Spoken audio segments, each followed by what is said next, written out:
से आए भाई सरफराज सिद्दीकी साहब और स्टेज पर बैठे भाई अनीस अहमद साहब, अंसार भाई, जिलानी भाई और तमाम ओहदेदारान, जिम्मेदारान और यहाँ पर जो मजलिस की मोहब्बत में मेरे मुअज़्ज़िज़ साथियों, मेरे बड़ों, मेरे नौजवान साथियों, मेरे छोटों और जहाँ जहाँ तक मेरी आवाज़ पहुँच रही है, इज्जत परदाना नशीमा बहनों, अस्सलाम वालेकुम।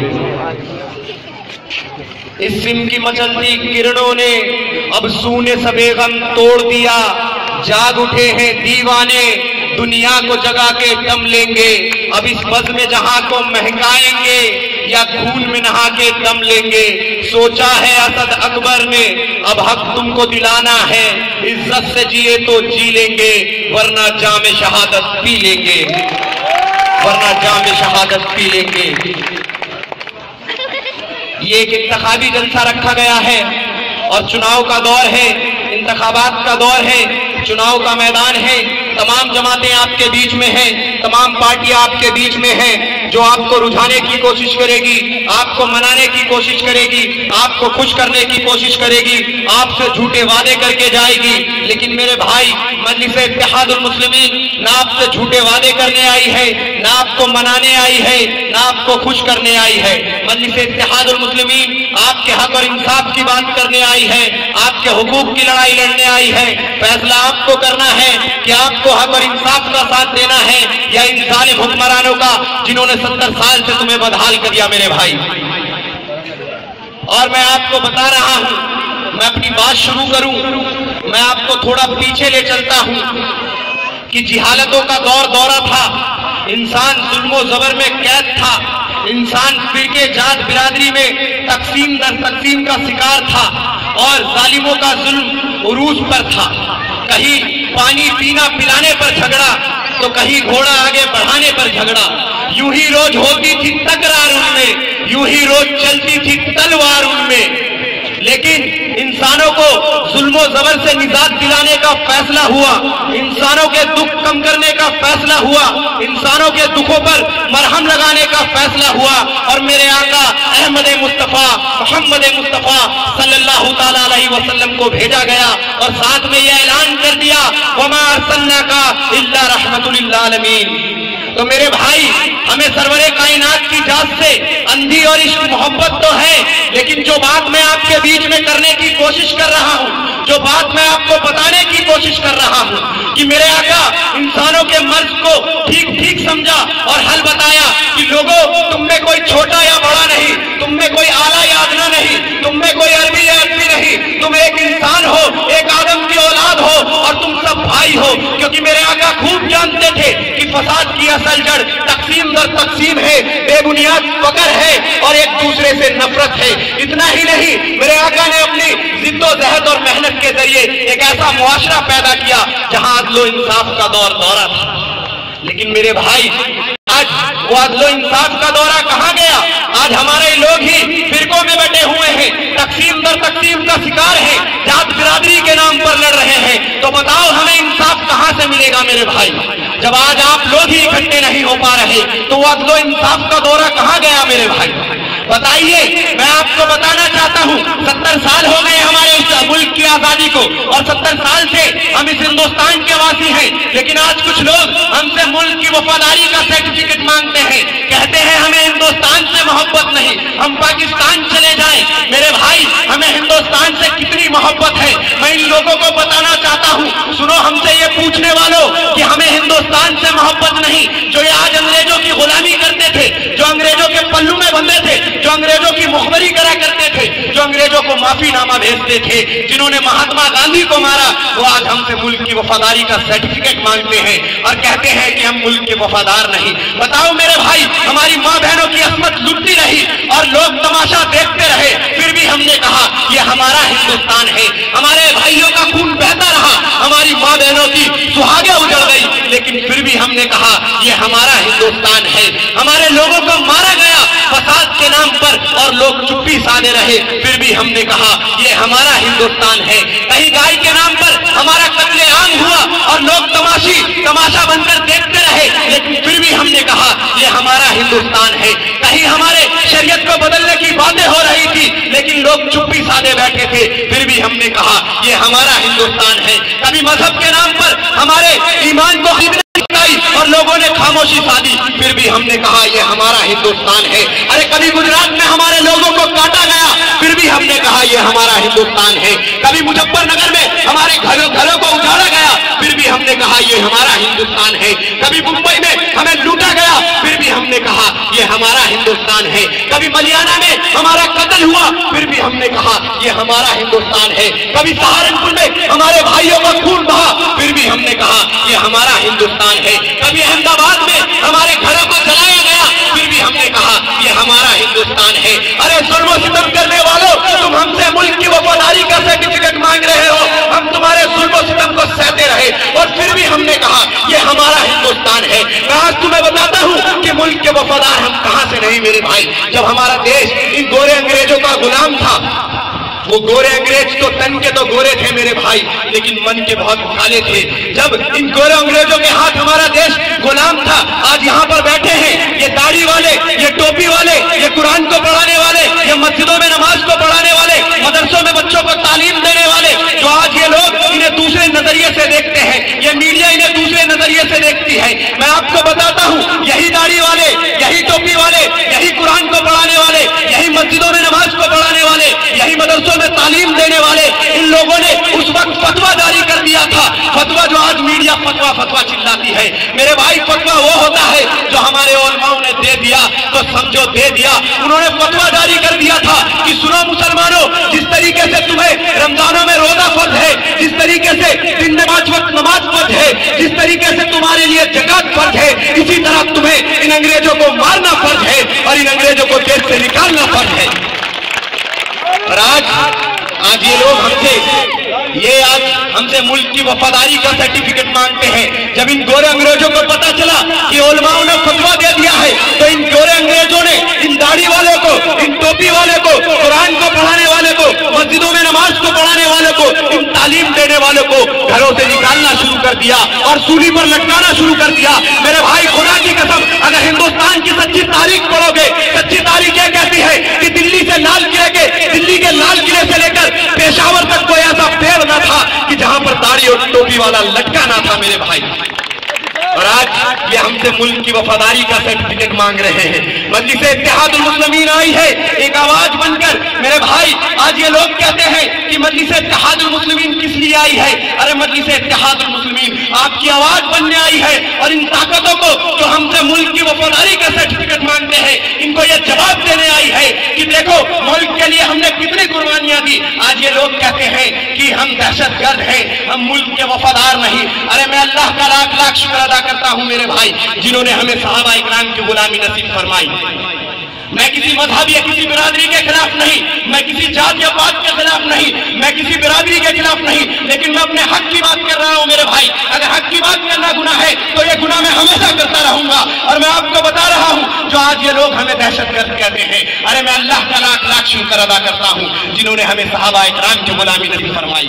अगर कुरान पर अमल करना दहशतगर्दी है तो हाँ, हम दहशतगर्द सही। अगर नबी करीम सल्लल्लाहु अलैहि वसल्लम की सीरत पर चलना दहशतगर्दी है तो हाँ, हम दहशतगर्द सही। अगर मेरे भाई इस्लाम पर जानकर नजराना पेश करना दहशतगर्दी है तो हाँ, हम दहशतगर्द सही। अगर दीन पर मर जाना दहशतगर्दी है तो हाँ, हम दहशतगर्द सही। अगर सिद्दीक की सदाकत पर मरना दहशतगर्दी है तो हाँ, हम दहशतगर्द सही। अगर उस्मान की सखावत पर मरना दहशतगर्दी है तो हाँ, हम दहशतगर्द सही। अगर अली की बहादुरी पर मरना दहशतगर्दी है तो हाँ, हम दहशतगर्द सही। तुम ये ना सोचो हमें मारकर ये वादी जीत जाओगे, ये वादी सत्ता की है और ये तुम ही हारोगे। जब निकलेंगे हम अपने इतिहास के साथ तो तुम कितनों को मारोगे, तुम कितनों को मारोगे। मेरे भाई ये तो मुल्क के हालात हैं और मुल्क के हालात हमें क्या दे रहे हैं और मुल्क के हालात हमें क्या बता रहे हैं, ये आपके सामने है। बताइए, विकास की भी बात करते हैं तो इन तमाम सेकुलर जमातों ने या इन तमाम फिरका परस्त ताकतों ने क्या विकास किया हमारी किराड़ी के अंदर या पूरे दिल्ली के अंदर। बताइए आज हमारे लोग कितना परेशान हैं, अगर किसी गली से निकलो तो ये नहीं पता रहता ये गली बंद है या खुली है, इस गली में कितना पानी भरा है। अगर हमारे बच्चे स्कूल जाते हैं तो ये नहीं पता होता कि उन बच्चों के पैर कीचड़ों में सनकर स्कूल जाएंगे या उनके ड्रेस कीचड़ों में सनकर स्कूल से आएंगे। आज इस किराड़ी के अंदर ये जो लोग हमारे बैठे हैं, इन्होंने बड़ी मेहनत से, बड़ी जिद्दोजहद से, बड़ी अपनी कमाई से अपना एक आशियाना बनाया। लेकिन आज बताइए उस कमाई को, उस मेहनत को, उस जिद्दोजहद को इन नेताओं ने कहां लाकर खड़ा कर दिया मेरे भाई। जिसके पास पैसा है वो तो अपनी इमारतें तैयार कर लेता है, लेकिन जो मेहनत करता है, जो मजदूरी करता है, बताओ मेरे भाई, आज उनके पास घर बनाने के लिए पैसा नहीं, उनके घर नीचे हो गए, उनको गेट तोड़वाने के लिए पैसा नहीं। इन हालातों का जिम्मेदार कौन है मेरे भाई? मजलिस इत्तेहादुल मुस्लिमीन तो पहली बार आई है। हैदराबाद की सरजमी पर आकर देखे कि मजलिस इत्तेहादुल मुस्लिमीन ने क्या काम किया है मेरे भाई। आज हैदराबाद विकास के मामले में इतना आगे जा चुका है क्योंकि वहां पर एक मजबूत क़यादत है जो आपके हक और इंसाफ के लिए आवाज उठाती है, आपके विकास के लिए आवाज उठाती है, आपके हुकूक की लड़ाई लड़ती है। बैठे हैं मेरे भाई, हैदराबाद से तशरीफ लाए हैं, इनको भी बाखूब मालूम है। जब मैं हैदराबाद गया मेरे भाई तो मुझे पता चला कि हक और इंसाफ किसे कहते हैं, हुकूक की लड़ाई किसे कहते हैं। आज मेरे कायद ने बैरिस्टर असदुद्दीन ओवैसी ने हैदराबाद की सरजमी पर इन मुस्लिम नौजवानों के लिए, इन मुस्लिम अक़लियत के लोगों के लिए 14% आरक्षण पास करा लिया मेरे भाई। और आज उस आरक्षण को खत्म करने के लिए ये कांग्रेस और बीजेपी हैदराबाद में एक हो गई। ये कहां से है हमारे भाई? आज ये हमें न तालीम देना चाहते, न हॉस्पिटल देना चाहते, न अच्छी गलियां देना चाहते, न अच्छी सड़कें देना चाहते। क्या ये विकास है? क्या ये विकास है मेरे भाई? विकास का दौर हमें लाना है। आज हमारे बीच में तमाम जमातें खड़ी हैं और हम 70 सालों से तो मेरे भाई दूसरों का झंडा उठाते आए हैं, दूसरों का झंडा उठाते आए हैं, दूसरों के नारे लगाते आए हैं। कोई भी जिसको कुछ नहीं मिलता मेरे भाई दूसरों का डंडा पकड़ लेता है, कोई नारा लगाने लगता है कांग्रेस का कि जीतेगा भाई जीतेगा, हाथ वाला जीतेगा। कोई बहुजन समाज का झंडा उठा लेता है और इतना भारी वजन उठा लेता है जिस वजन को खुद नहीं संभाल सकता उसको उठाकर साथ चलने लगता है।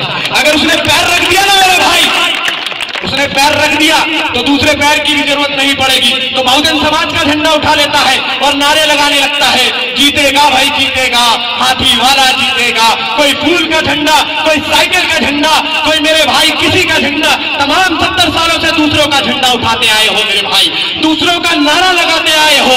आओ इस दौर में, जो दौर में उस दौर में नारे लगता था, आज इस दौर में नारे लगाएंगे। जो नारा सिद्दीक की सदाकत पर लगता था, उमर की अदालत पर लगता था, उस्मान की सखावत पर लगता था और अली की बहादुरी पे लगता था कि जीतेगा भाई जीतेगा, ईमान वाला जीतेगा।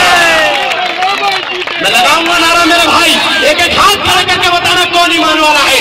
जीतेगा भाई जीतेगा, जीतेगा भाई जीतेगा। क्या राहुल गांधी ईमान वाला? हाथ खड़ा करके बताओ, क्या राहुल गांधी ईमान वाला?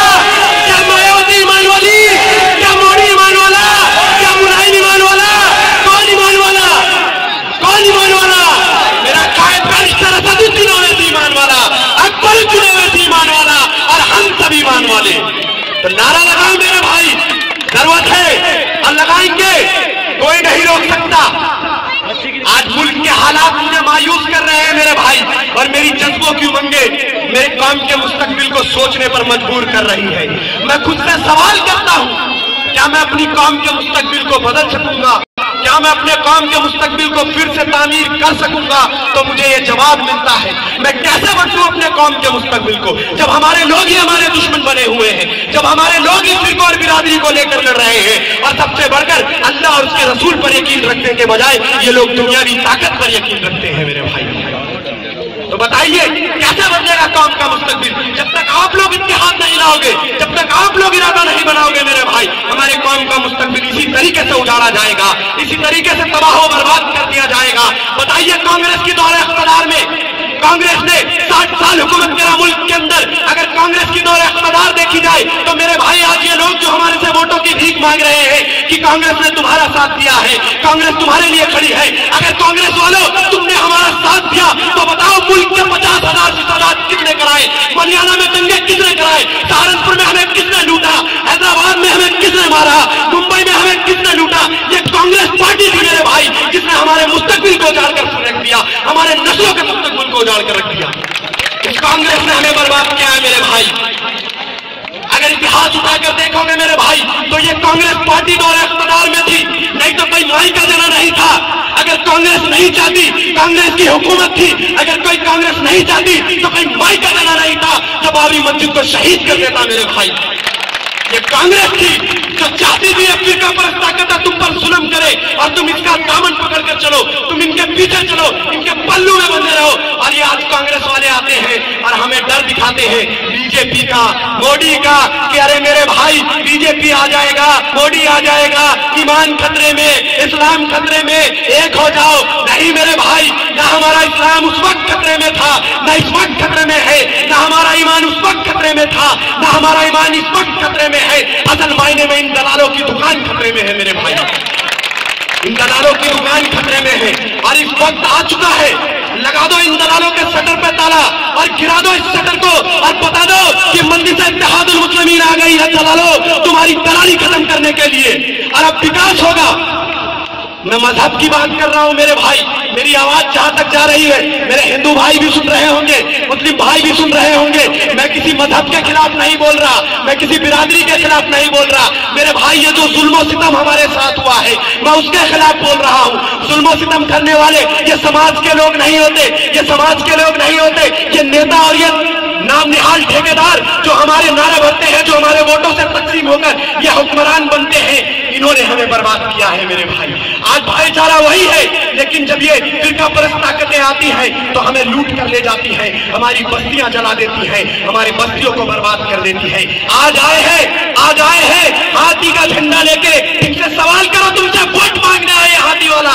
आज ये जो मुसलमान और हमारी रहनुमाई की बात कर रहा है, कौन था 2002 में जब गुजरात में हमारे लोगों को मारा जा रहा था, इंसानियत दम तोड़ रही थी, लोग खून की नदियों में बह रहे थे, तो ये मायावती थी मेरे भाई जो 2004 के इंतखाबात में मोदी के मंच पर चढ़कर कहती थी कि मोदी को वोट दो, मोदी को वोट दो, मोदी को वोट दो। और आज ये हमारी रहनुमाई की बात कर रही है, ये करेगी हमारी रहनुमाई की बात जिसने उत्तर प्रदेश को तुम्हें बर्बाद करके रख दिया मेरे भाई।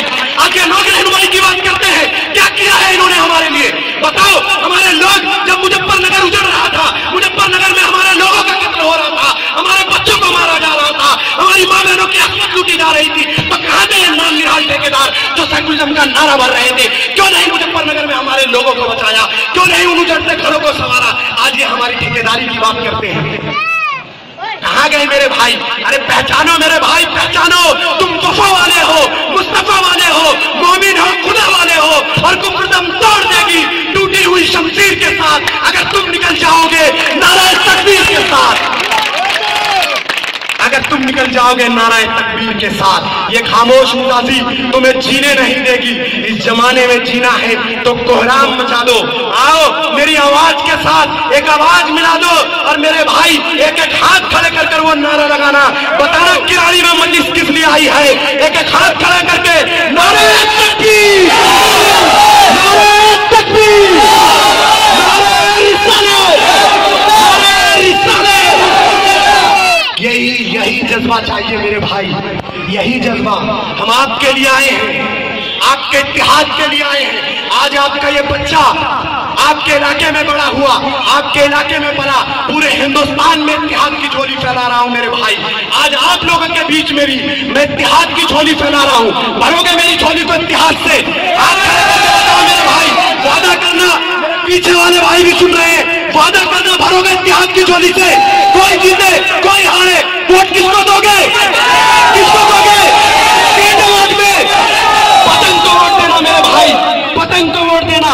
आपके लिए आए हैं हम, आपके लिए आए हैं। आज मेरी माँ बहनें भी सुन रही होंगी, मैं आपको बता रहा हूँ, एक माँ जो अपने बच्चे को दूध पिलाती है और अपने हाथ से का खाना उसे खिलाकर खुद सब्र से सो जाती है, उस माँ पर क्या बीत रही होगी जब उसके जिगर का टुकड़ा ये कह के गया होगा कि माँ मैं इस खुली फिजा में सांस ले लूं, माँ मैं इस खुली फिजा में घूम लूं, माँ मैं इस आजाद मुल्क में घूम लूं। लेकिन इस आजाद फिजा में, इस आजाद मुल्क में जब इन जालिम हुक्मरानों के गुलाम ने उसे मार दिया होगा, जब कोई आकर उसकी माँ के कानों में ये कहता होगा, अरे तेरा बच्चा दर्द से तड़प रहा था, तेरे बच्चे के चेहरे पे दर्द झलक रहा था, तो मेरे भाई उस माँ का दूध कतरा कतरा खून भर के टपकता होगा, उस माँ का दूध कतरा कतरा बनकर खून टपकता होगा। नजीब को गाए हुए 6 महीने से ऊपर बीत गया, लेकिन ये नाम निहाल ठेकेदार किसी ने आवाज नहीं उठाई। तो हैदराबाद की सरजमी से मेरा कायद एक मर्द मुजाहिद बनकर आता है और हैदराबाद की सरजमी से आकर मंडी हाउस से लेकर जंतर मंतर तक पैदल चलता है उस नजीब के इंसाफ के लिए। तो आपके लिए भी चलेंगे मेरे भाई,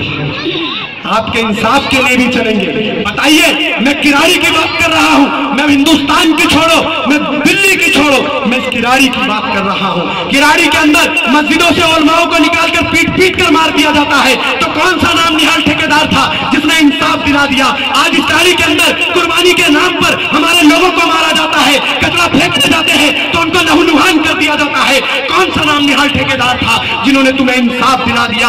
आज एक माँ इंदर इनकलाब से, जो एक माँ बूढ़ी माँ मेरे पास आकर रोज रोती है कि मेरे बच्चे का कत्ल कर दिया, ये जो नाम है उसका, मेरे भाई वो माँ खून बहा बहाकर आंसू टपका टपका कर इंसाफ की भीख मांगती है कि मेरे बच्चे को इंसाफ दिला दो, उसकी बेरा को इंसाफ दिला दो, उसके बच्चों को इंसाफ दिला दो। तो कौन सा नाम निहाल ठेकेदार था जिसने उसे मुआवजा दिला दिया या उसके बच्चे को इंसाफ दिला दिया?